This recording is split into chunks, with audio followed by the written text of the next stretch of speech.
بسم الله الرحمن الرحيم.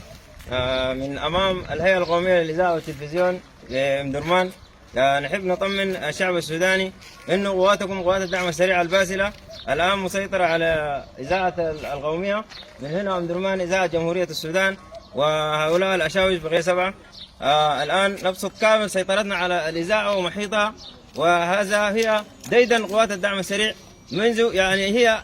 ابدعت ووردنا انه بابطالها ورجالها، يعني مهما حصل اي معركه توكلوا بها او مهام كلفوا بها بنجزها بكل دقه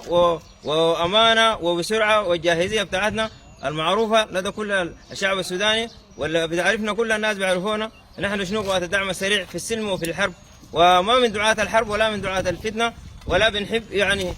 نوري الناس عضلاتنا، ولا بنحب انه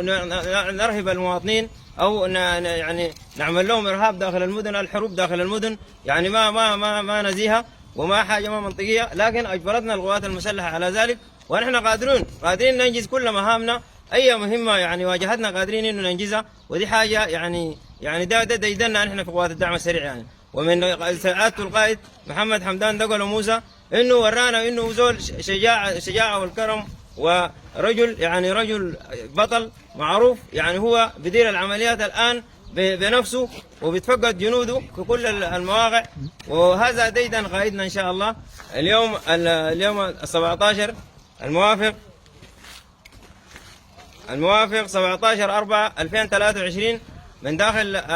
الهيئة القومية للإذاعة والتلفزيون، والساعة 1 ظهرا.